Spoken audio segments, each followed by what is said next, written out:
Hi, everybody. I'm Joe Dwyer. I'd like to welcome you to our webinar, the Manifold webinar on the revolutionary impact of AI on education. I'm your host. I'm very glad to be here today with Wilson and Catrina. Very briefly, my background is a serial entrepreneur turned venture capitalist. And then about 10 or so years ago, co-founded Manifold, and I'm now a bit of both at the same time. I also have a JD MBA from Northwestern, shared with Wilson. In fact, we went to school together. And I'm an adjunct at Kellogg, and I teach these sorts of topics that we're going to discuss today. But far more importantly, we have Wilson and Catrina with us today. Catrina is an adjunct associate professor at Maryland, and she's an expert in online teaching, does it herself, but also researches and writes about it. It's been published on the subject matter. Very excited to have her here today. Wilson is an engineer, turned JD MBA. He's been both a practicing engineer and a lawyer. I guess it's about 10 years or so ago, he founded PowerNotes, which is an online education tool, a pedagogical tool that has no match in the world. I'm biased. And has a significant role to play, we think, in the future of AI in education. I would love it if Wilson and Catrina could briefly introduce yourselves, tell a little bit about your story, just so everybody knows who we're talking with. Catrina, you want to go first? Sure. So I have been teaching writing for 15 years and online writing only since 2010. So you could say teaching online writing is my thing. I got my PhD from Old Dominion University in rhetoric, composition, and digital studies. I am excited to be here to talk about this topic because I think it's incredibly relevant in online classes. Go ahead, Wilson. Wilson? Yeah. So my background is, as Joe mentioned, is in engineering, practicing engineer for several years. Decided to make a career switch into education. Went back and got some extra degrees to do that. Was a practicing attorney for a few years in the Kirkland Nellis's restructuring group. PowerNotes is really something that came to mind during my graduate studies, as well as a practicing attorney, doing research and writing, particularly in the digital space. PowerNotes is kind of a blend of my background in that research and writing, as well as my tech background. So really excited about what we're doing. Love working with schools and faculty. Really trying to bring PowerNotes to the market as something that they really want to use, as well as something that really helps students improve writing. So excited for this new phase with the emergence of AI. Awesome. Well, that's great. Thank you for that, both of you.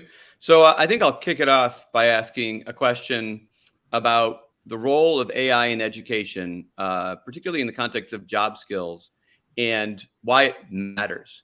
And I'll also throw out a quick starting anecdote, a couple anecdotes that I think are potentially emblematic of how things are going to likely to roll out in schools and elsewhere for AI.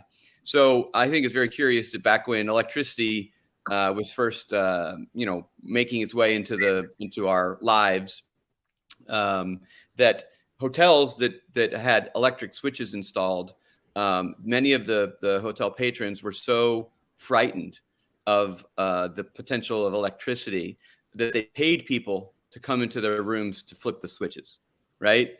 And I think that electricity, improperly managed, can be, as we all know, deadly. I suspect that AI, improperly managed, could have similar risks. But we also know that electricity forms an incredibly important part of our economy and society. Don't know where we'd be without it. And I suspect we'll be saying the same of AI in some number of years. So would you, given that context of like people are likely to be afraid of it, but it also has huge potential, where do you think it's going to fit in AI education, in education of AI and AI in the context of education? I think for education to stay relevant, it's going to have to it's going to have to actually play a pretty big part. I think curriculum is going to have a pretty big overhaul in order to be able to not just job skills, but even just general life functioning. With having AI, it's going to be in our personal spaces as well as our professional spaces. And so I think it's probably going to be from the ground up, have to be something that's at least talked about, if not introduced as a tool in the classroom. Yeah, I'll just add on a little bit to that. My thought is, I mean, personally, I use AI almost every day in what I do. I'm always on and asking the AI how to reword something, how to give me some basic ideas, things that would have taken me a lot longer to do without the AI. Things I would just kind of like ruminate over and not make a lot of progress. Things that now take, a third of the time.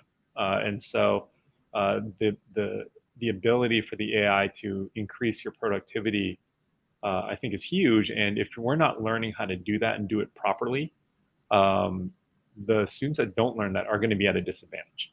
I mean, think about that. If I have a 66% advantage over someone, that's a huge advantage in terms of efficiency. And so, if we're not, and we'll probably discuss this later, but AI has a bunch of disadvantages too, at least right now. And so if we're not understanding what those are, we can fall into those traps. And I think that the great place to kind of learn how all that stuff works is in education. So I'm a strong proponent of education's role in teaching us how to think and how to learn, independent of the specific job skills or facts or other knowledge that we might take from our educations. For example, in law school, you learn a new way to think, issue spotting, identifying the complexities of certain dualities or contrasts or controversies. And what you just spoke about sounds more about sort of execution of knowledge. Where do you think AI plays or does not play in terms of learning how to learn? And how do we, as educators, try to preserve and strengthen our successes in teaching our students how to think? Because it seems to me that not knowing the right questions to ask, at least in the near term, is going to significantly, hamper our students' abilities to use AI. So you, Wilson and Catrina, have the education, knowledge, and experience to leverage an AI, not just because you know how the AI works, but because you know the right questions to ask and put them in context. Somebody want to address that question? I think that that's a big question, Joe, honestly.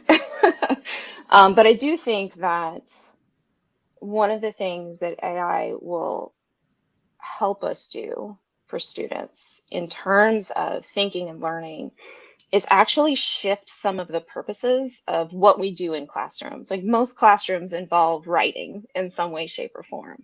And I think that instead of writing to sort of, show that we know things, writing will become a bigger tool for actually knowing the things, right? So a lot of people use it already as a metacognitive tool. And I think that this provides an opportunity to let that become maybe the bigger role that something like writing plays in the classroom. So that writing to learn really becomes about reflecting and thinking about, right? Writing about your thinking, because that's one of the better ways to figure out what it is that you've learned and what you need to do to learn the next thing that you're interested in. Well, I can give you an anecdote from my real world every day, and that is that we deal with early stage, risky, and complex and uncertain businesses, which is to say systems, because they are in effect systems. And we have found that narrative explanations, written explanations that connect all the dots and can withstand scrutiny and criticism are orders of magnitude better at both learning how to think about an issue, but also expressing and sharing it so that you can work on it together than, for example, a deck, which is bullet points, which are not narrative, and they don't necessarily require the continuity of thought and the complex like fullness of thought that derives from a written work. So is that sort of what you're saying, is that the act of learning how to write and narrate and tell a narrative story about a system or a plan, even if it's aided by AI, that's not a problem. That's simply, support by an AI, which I think we'll get to later. Is that a little bit what you're suggesting? Yeah, that's exactly what I'm suggesting. Wilson, do you want to comment on any of this? Yeah, no, I think I agree with a lot of what Catrina's saying, and I think one of the things that is going to be really interesting is I think a lot of those questions will be answered or more fully answered over the next months to years, because I don't know that we have all the answers right now. I'm pretty sure we don't.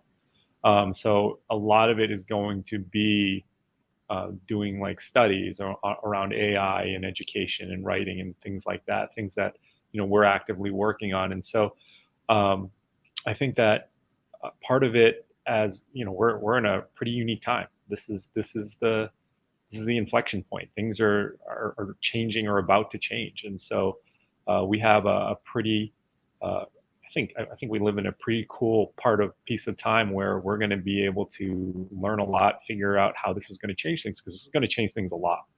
I don't think we understand how much it's going to change things yet. And so being able to proactively look at how this might work, how AI might work in the education space with respect to learning is going to be super interesting. And so I think, as we progress, as we learn more, we should be able to adjust. And, AI is not going to dictate the path like we are.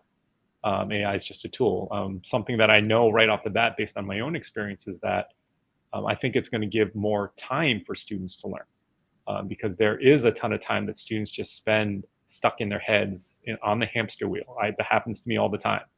And if we can kind of get out of that less productive kind of being stuck kind of phase and more actively doing things, that might be helpful to students, but we'll have to find out.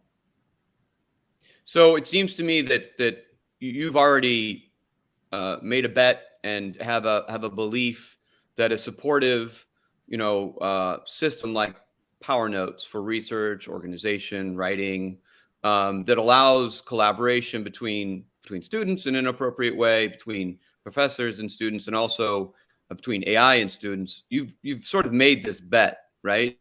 Can you explain sort of your thoughts about how PowerNotes or systems similar, I'm not sure there are any, but just in general, how that sort of system can help support students become better learners and thinkers, as well as become better users of AI?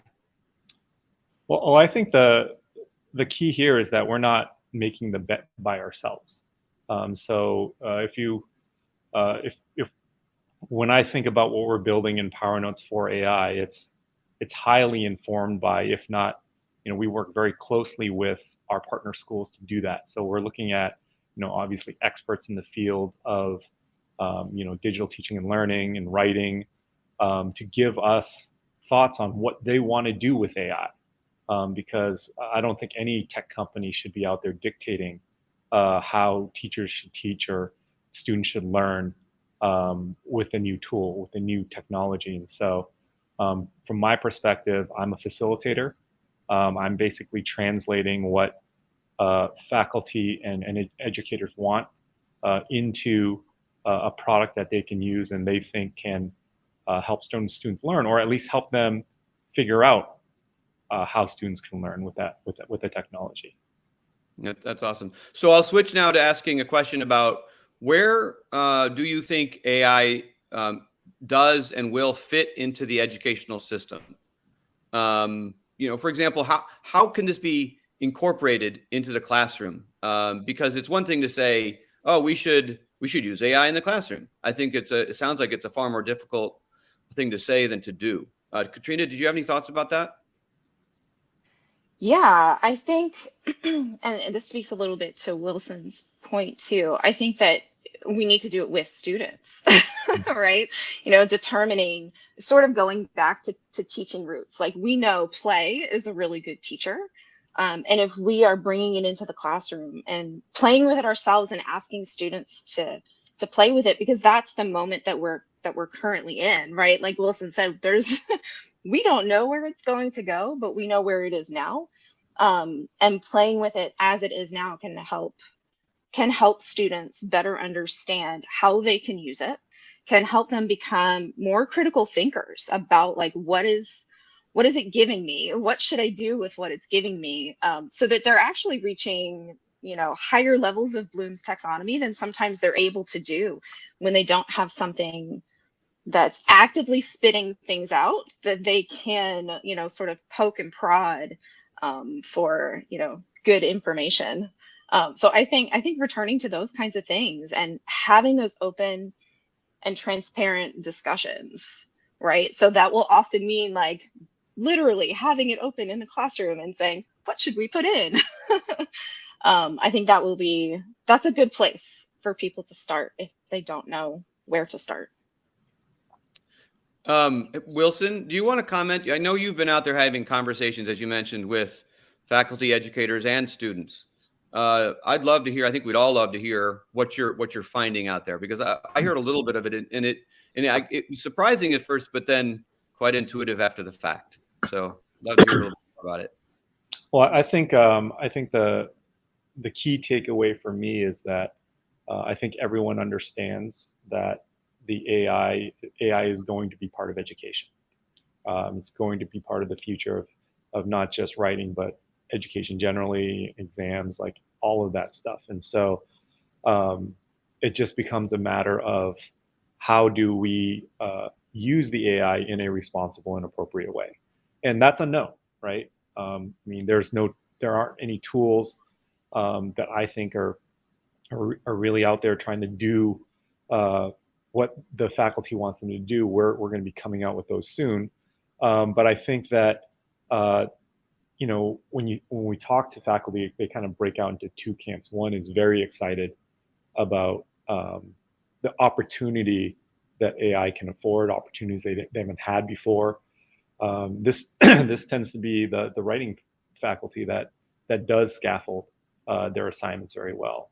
And their job is to teach writing and research and rhetoric and all of that stuff. And so they tend to be much more, tend to embrace the coming change a lot more.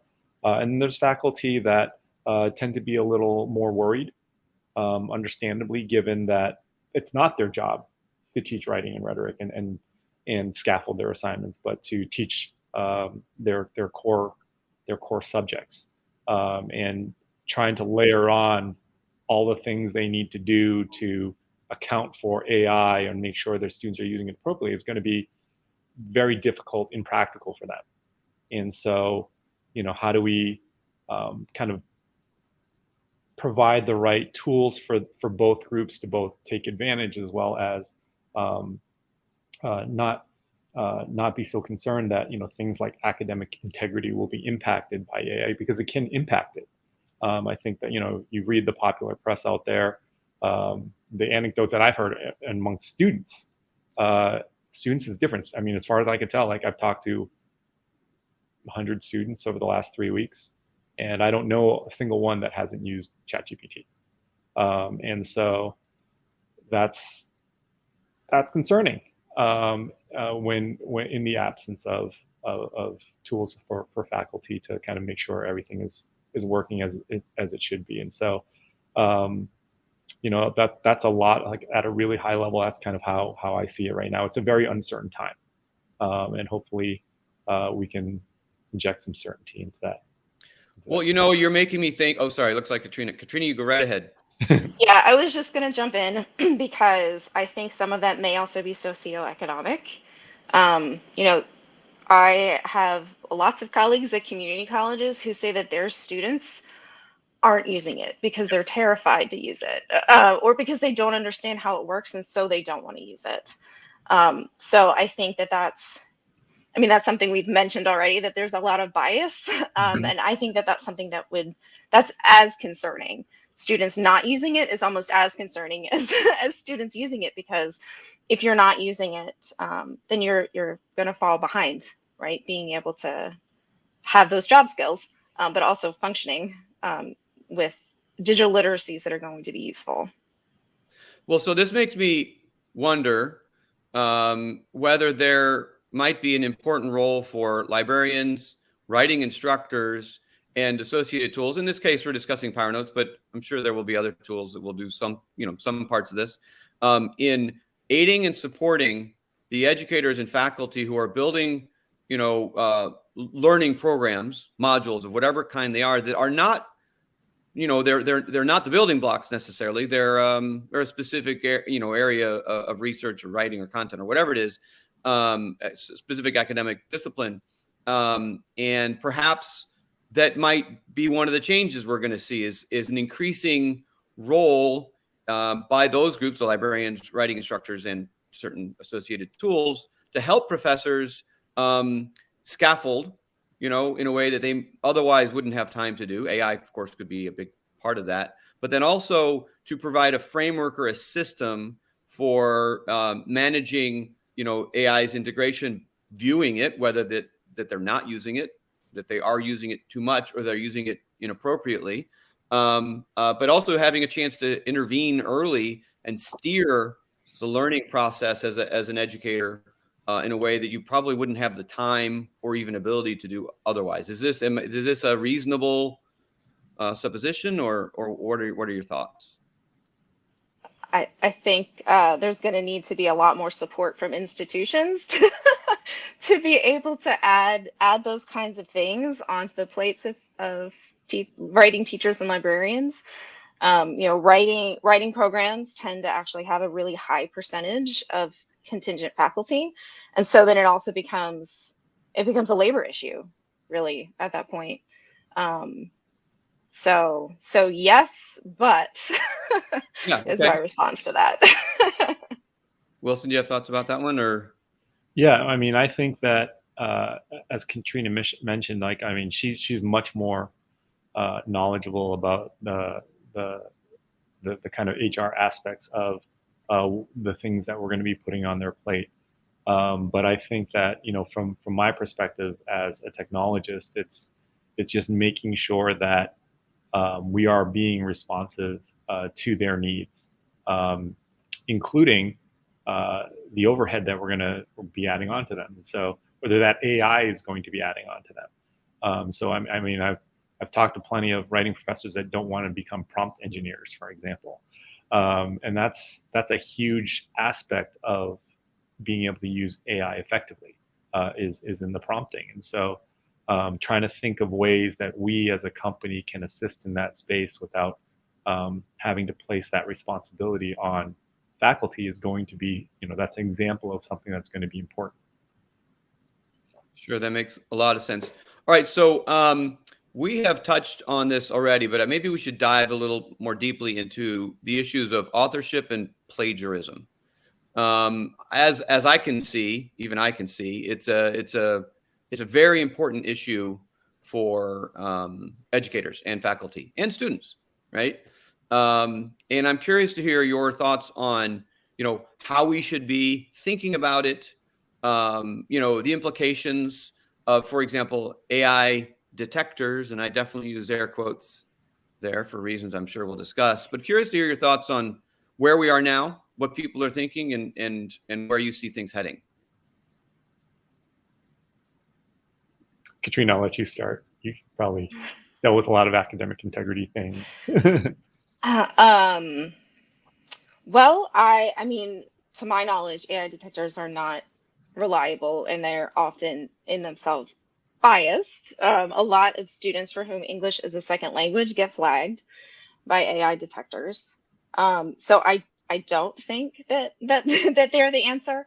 And I think that we'll have less issues with trying to detect AI if we are actively asking students to use it in ways that are I think right now they can really only be assistants, right? Anything that has been put out by any of the any of the AI tools at this point hasn't been very good.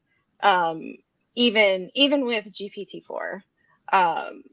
And yet so they're progressing at a logarithmic pace. So this will yeah. not stay that way for long, right? Oh yeah, exactly. So at the moment, it's not a concern. It will be going forward, but I still don't think that AI detectors are going to. I think the progression of the AI is going to make it more difficult for AI detectors to pick it up. Because really, what's happening is it's getting better at predicting what a human would say, right?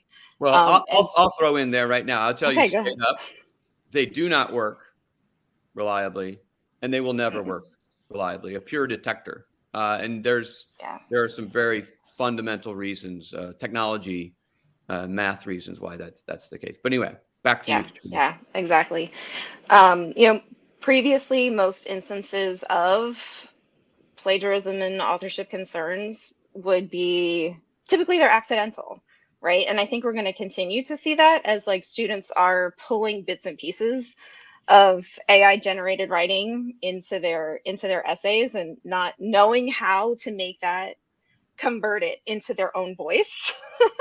That's going to be something we might see, because it doesn't, so far the free versions that are available, which is what most college students would use because they don't want to pay money for something extra, they're going to be doing bits and pieces to try to cobble something together. But if they're not learning, what their own voice and style is and how to convert those things, we're going to be seeing a lot more accidental AI. Also, a lot more generic, boring writing. This is true. But it may, so if they're cobbling things together, they may be adding some of themselves in there. And so it's just going to feel like really disjointed. But that's also how, like, when students are accidentally plagiarizing, that's how those read too. So so I don't know that there's going to be much change there. It'll just be coming from a different place than it used to. Great. Wilson? Yeah, just a couple things to add. I think all that is spot on. You mentioned the new versions of AI kind of being much more difficult to detect. I think that's all true. But I think one of the bigger issues is the one you kind of touched on, which is if we're using AI, which I think everyone that I've talked to believes is part of the future, then having a detector is a very short band-aid that will detect the things that you're allowed to use, and so not super helpful. I think that having a visible way for you to use AI, a transparent way for a student to use AI, is a better solution, especially long term. Especially given that students are savvy, like they know how to get around plagiarism detectors too. Reddit and YouTube exist. There's companies coming out with word spinners just to get past detectors, and so I don't know that arms race that the detectors will never win. Yeah, it's not gonna go very far, and so our thought has always been, build the best way that professors or faculty can see what's happening with the AI possible, and the best way the students can use it so that they can get the skills they need, and professors can make sure everything is happening in an appropriate way, you just with transparency. So are you able to discuss in front of the world here a little bit more about how PowerNotes is doing? Because it seems that you might have a real solution that checks all the boxes in terms of ability to determine when and how AI was used and whether it was used properly, but in a very supportive way that leads to better outcomes for students, and it makes it all part of a conversation instead of a sort of a hidden activity. Are you able to discuss that a little bit here? Yeah, it really goes back to my response earlier about working with faculty in building an AI product. So we actually started down the path once ChatGPT was released and they got all that press. We started down the path of building a detector, just like everyone else. And one of the first things that we decided to do was talk to all our partner schools. And after about 36 or so conversations, we pretty quickly learned that that's probably not the answer. And that the answer was, how do I use this thing in the classroom and feel comfortable using it? And that's the direction we started heading pretty quickly. And so we had sit downs, full day sessions with, key faculty members, and then, put something together where students could use AI in our system, have it all documented, have it be transparent to the faculty, and have ways to kind of assist with prompting and things like that. Basically trying to check off all the boxes that faculty were requesting. And I think we're going to come up with something that's pretty cool and pretty different. And so, at least the schools that are our current partners are all on board, and, we're going to be rolling that out and getting feedback, and it'll be changing, because it's one thing to think of an idea and a different thing to use it. And so as we get more feedback, we're going to be changing the product with the goal of, the goal is to build something that's going to be helpful and useful to both students and faculty. So this is, though, it seems to me that you probably saw where the hockey puck was headed a while back, because my understanding is you have multiple patents pending on core parts of this. Is that accurate? And so this does fit into a longer term, arc, but it's deeply informed by, partner discussions, or is that not how it worked out? Oh, no. I don't know that it was AI specifically we were thinking about. AI was on the radar, but back in 2019 when we filed those patents, it wasn't nearly where it is today. But our whole kind of premise of PowerNotes is that the learning is a process.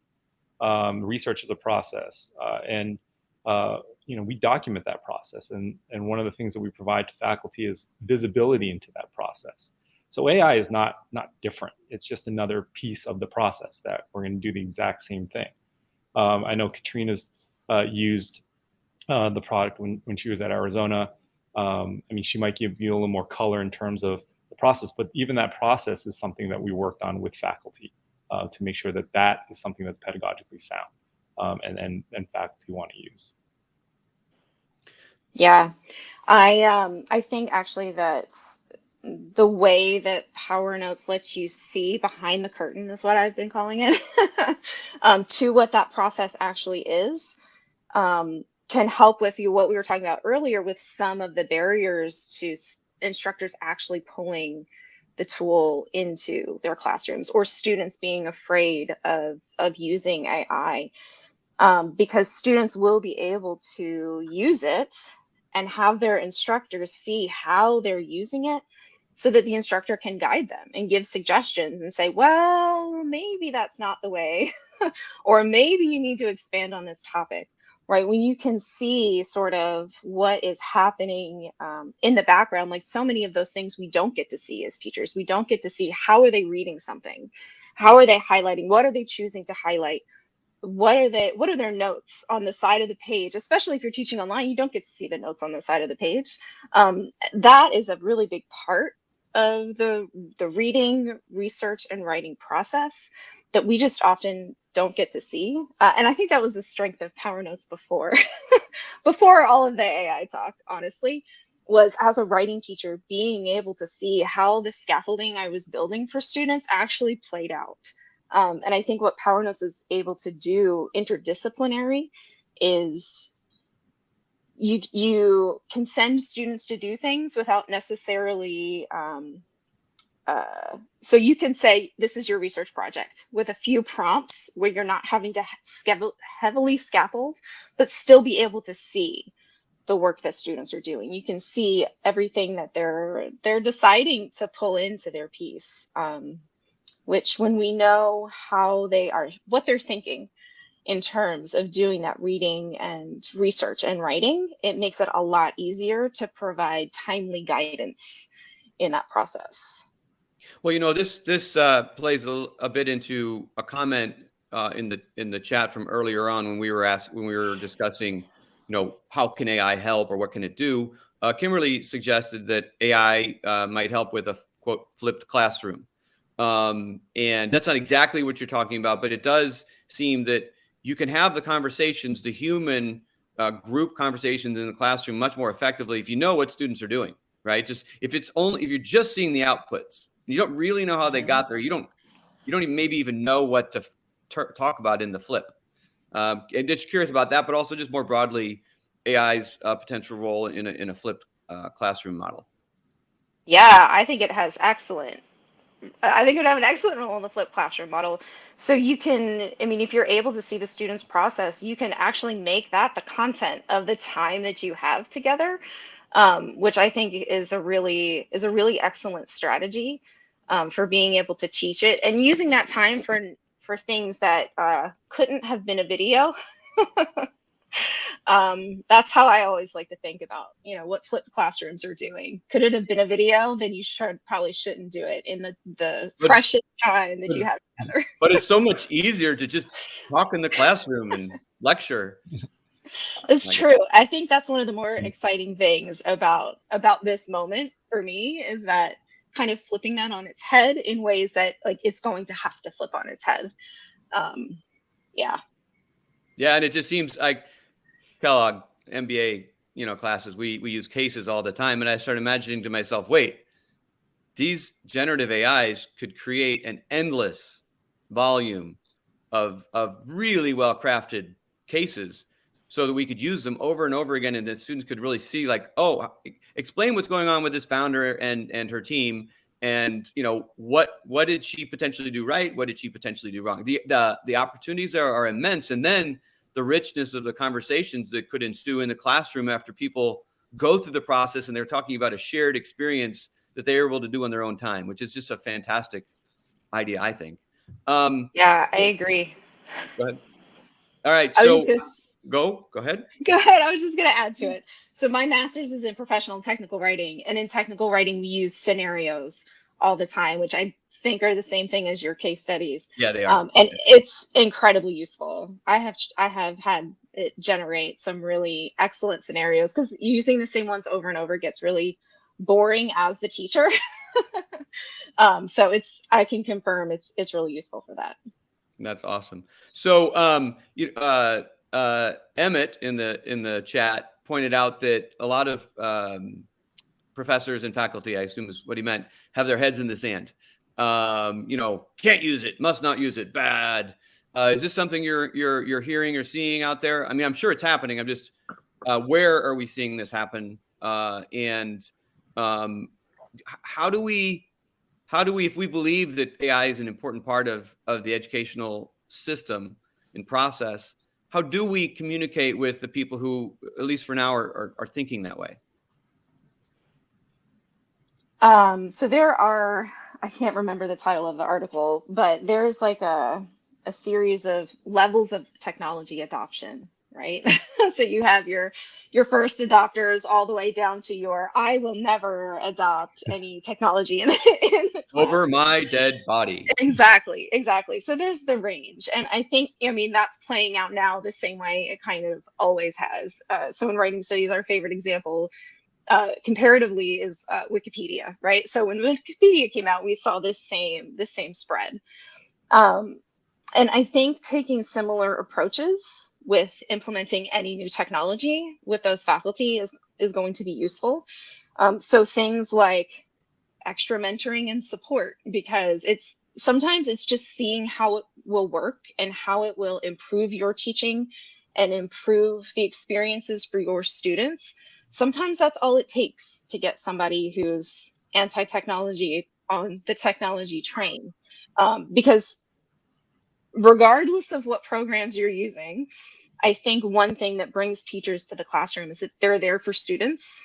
I mean, certainly not the money, as we all know. They're there for students. And so if we can show them how this thing will help their students in the long run, I think that's it's a really important entry point for crossing that barrier. Yeah, that makes sense to me. It's I don't know any educators who are, I'm sure there's some, but I don't know any who are not there for the students. Like you just there's certainly not as you point out, not an economic justification. So Another couple questions from Kyle, or really comments from Kyle that I thought were interesting, around, how do you see the professors or educators just saying, all right, go use ChatGPT or whatever AI you want to, and then letting the students muck their way through it? Or are there like programs or tools or processes, best practices for saying, okay, here's what AI is, here's what it's good at and bad at, here's how to use it. Prompt engineering is something of a skill you'll need, at least for now. What are you seeing out there? I'm curious to hear it.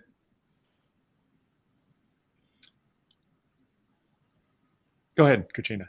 I will say that most of my colleagues tend to fall into the let's use it category. The people that are in the circles where I'm doing my research and things like that. And their approaches have typically been like with the students, not just throwing it at them. My colleagues who have brought it into the classroom to have discussions around it before they send them out to do it have seemed to have pretty good results with students really critically thinking about, what is this thing? What can it do for me? What can't it do for me? I think that's an important question that sometimes gets left off. How and why does it hallucinate? What kind? Why does it seem to introduce biases so reliably? Why did it give me a fake ISBN number? Yeah. Why did it make up that citation? Yeah. Exactly. Interesting. Okay. Yeah. Well, so I'm going to be watching the chat and the Q&A for anybody out there who would like to pose any particular questions. I will try to get to them if we can. But in the meantime, there's some other topics of discussion that we'll pursue. Specifically, we can start talking about some of the ethical considerations about for example, what we just mentioned of biases, student privacy. There's some real ethical and practical risks that perhaps not everybody's thinking about. Do we want to have a little discussion about some of those and how how we might address them, or at least think about them? Yeah, I mean, I think those are going to really evolve over time. I think part of it is just the fact that there's not a whole lot of people out there that know a lot about AI, what it does, who owns what legal ramifications there are. It's all brand new. And so to the extent that we're kind of treading down an unknown path, it's going to bring up those things. There's definitely people that think there are legal implications, ethical implications. I'm sure there are. That's certainly the case. To what extent and exactly what they are, I don't know that everyone knows. So I think that we're going to have to collectively kind of wade our way through all of that stuff, hopefully thoughtfully, and not just barrel through it.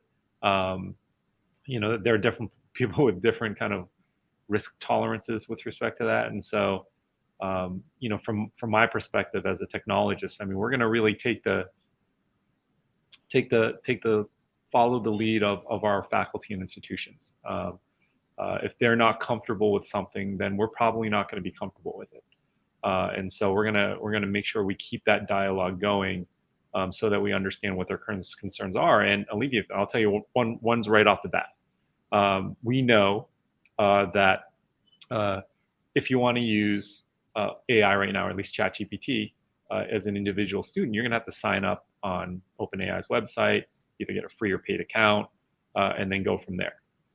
I know that our schools don't like that. They don't want their students exposed to an additional, exposing their information to another website of which they can be tracked.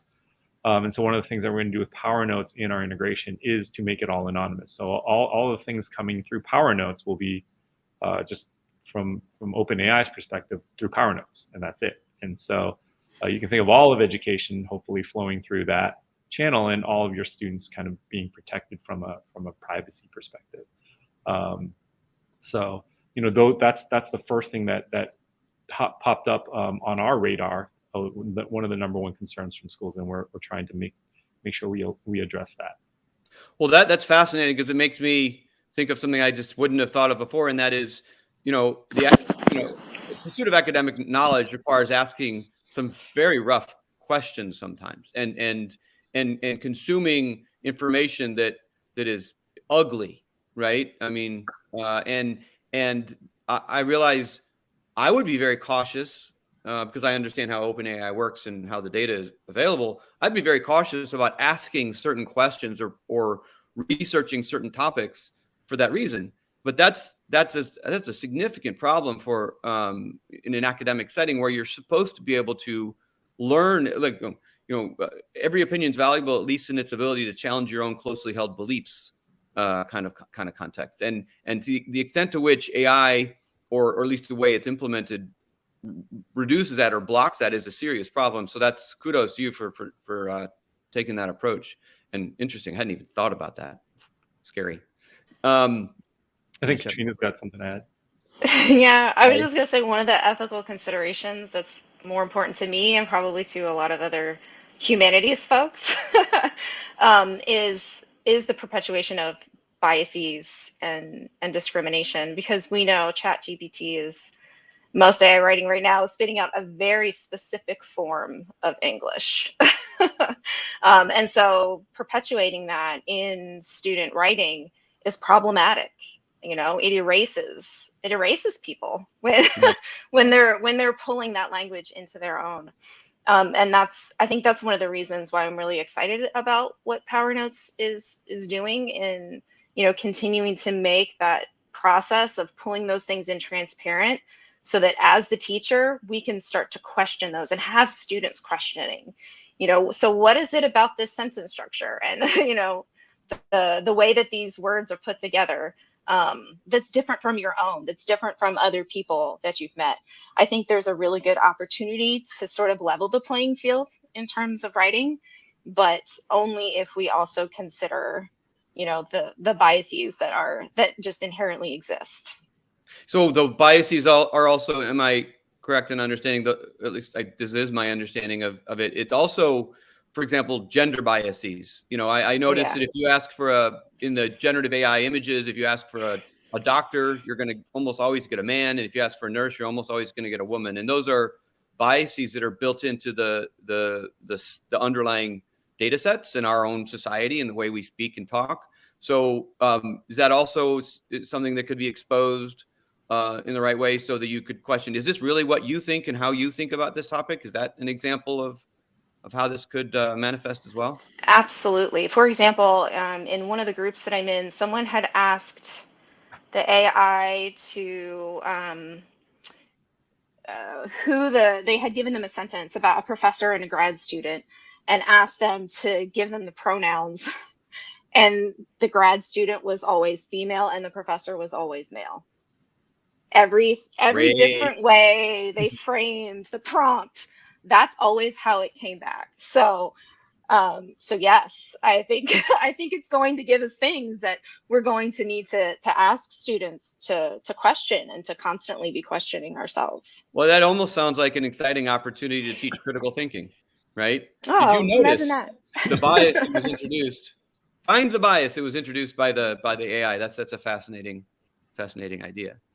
So I think also one thing that I'm excited about, and it sounds like Wilson was discussing this for himself personally earlier, was the potential for reducing cognitive load and administrative overhead for professors, for educators, for the faculty who are organizing and running some of these programs. And that's pretty exciting because it seems to me that the extent to which we as human beings are freed to do what we do better or best, everybody gains. You want any thoughts or comments about that and how it might play out in the ways it might actually, work now and in the near future for educators and faculty? Catrina, you're the faculty. I'll let you go. I just feel like I've been talking a lot. That's the idea. Yeah, I mean, I think that if we know how to use it, we can get it to do things for us. If we're better. So I'm going to give an example. So I, a few years ago, moved to a task-based rubric. And so I don't grade students on quality at all in their writing. Are the pieces of the genre there? it made it a little bit automated for me. I could just check boxes for whether or not I'm seeing the things in the piece. And what that did was saved me time, because I didn't have to explain what was missing. I could use my time to actually focus on helping students improve the ideas behind it. And I think that instructors can have the opportunity to have AI help them do those sorts of things. So some things will, you could ask it to create that rubric. That I have done that. It's not bad at taking an assignment and giving me a task-based list out of it, that was an incredibly time-consuming process for me when I first did it. So I kind of wish I'd had it then, but but yeah, I think it absolutely does have the opportunity, give us the opportunity to be able to free up some of the menial tasks. And I think that's sort of the case with all jobs right now, is that those are the conversations. So what can be freed up in order for me to do things? I think what's going to be important, this is not in an education space, but in general, is not trying to fill those hours with other things, right? Taking advantage of the fact that when humans are bored, humans are more creative, and sort of letting that space be. But yeah, I think as far as, I don't think it will make teachers bored. I think it will just maybe bring the hours down to normal hours. Wilson, Yeah, thoughts on it? I think that, I mean, as Katrina alluded to, there's all across industry, they're going to have changes because of AI. Productivity increases, efficiency increases. How that's all going to manifest, I don't think we all know yet. But from the small sample size of the folks that I work with in my own work, in making myself more productive, there are things about my job as a founder and CEO that I really love, and there are things that I really do not like. And to the extent that something can kind of help me with those things, and they tend to be the more repetitive, mundane type of things, or things where I was an attorney and I was in grad school. I've never been a great draft. I just put that out there. But I'm a great editor. So to the extent that I can give the AI some very specific inputs about what I want, have it give me a zero draft, and then have me edit it to be exactly what I want. That just in itself saves me days in writing like a post, or something that is going to be important to me. I'm really giving it the content and the ideas.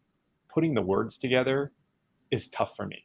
I don't know if it's because I was an engineer. I mean, my wife claims I barely know how to read, and so the aspects that I struggle with, it really kind of helps with, and I think the output's better because of it.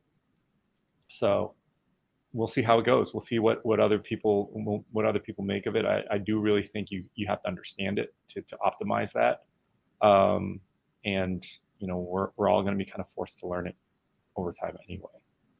All right. So it turns out I missed an interesting question from earlier on in the program from Emmett, and he asked, "What impact will AI have on the open access movement, specifically open education resources?" It's a very interesting question.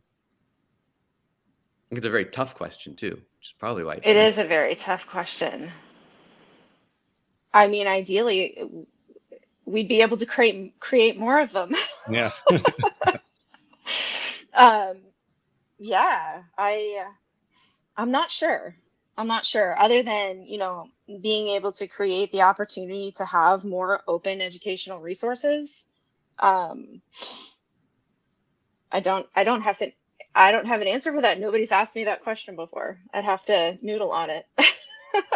Yeah, I mean, that's an interesting one. I think my initial thought is kind of along the lines of what I just spoke about, which is, I think one of the barriers to more OER stuff is the amount of time and the lack of compensation for producing that material.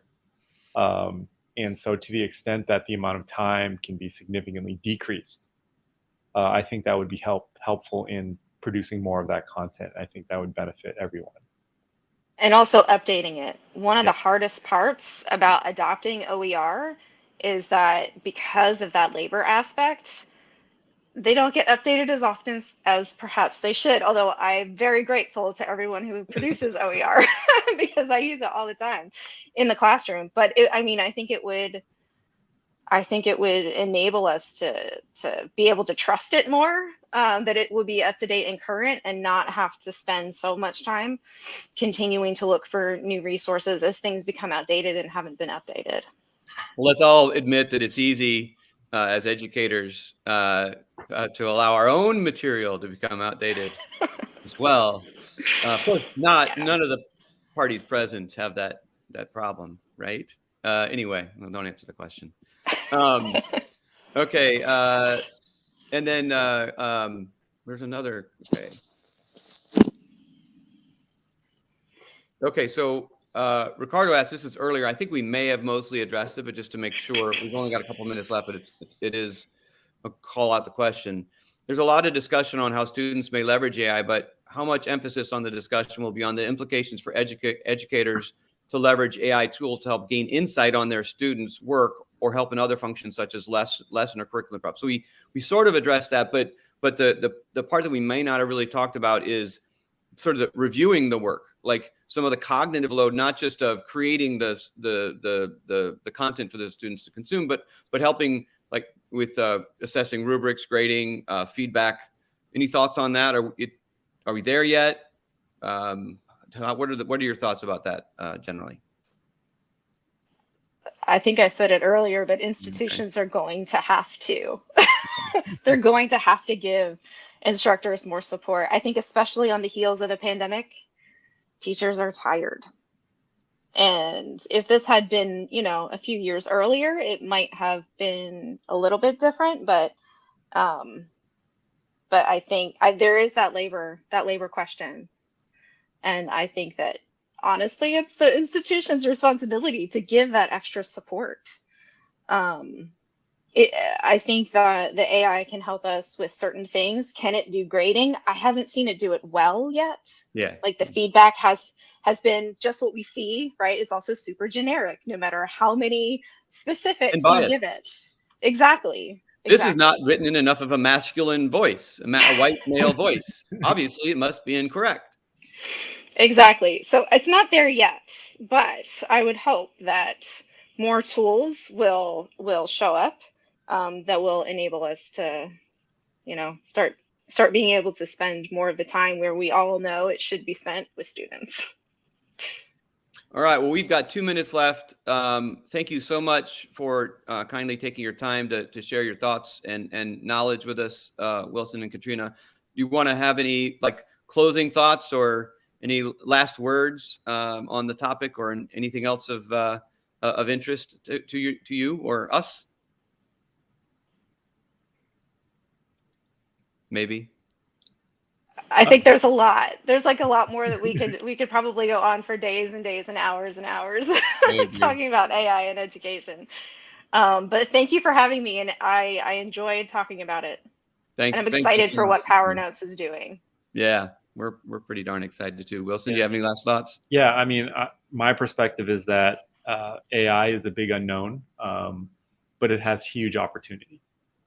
As long as we can use that opportunity responsibly, I think that it can really benefit both faculty and students. And I think we're gonna have to go in that direction, just because it is going to transform the workforce in ways that we don't understand yet. And so to the extent that we can prepare students for that transformation as much as we can, even if it's just giving them exposure to how to use AI, then I think they're going to have a leg up, be able to, be able to be productive and have jobs and keep their jobs. I mean, that's what we all want for our students, be able to learn and continue to grow. So, and to be critical thinkers who can understand what's happening around them, both from a political and a social and economic standpoint. And I also like to think that it's so critical for us as educators to be part of the decision-making process and the path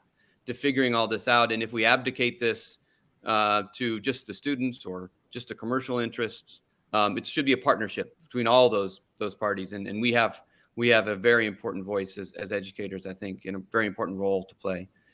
So thanks again to everybody. We just went over time. Guess we'll sign off here. And looking forward to next time we get to chat. Thanks, everyone. Thank you. Thanks. Bye-bye.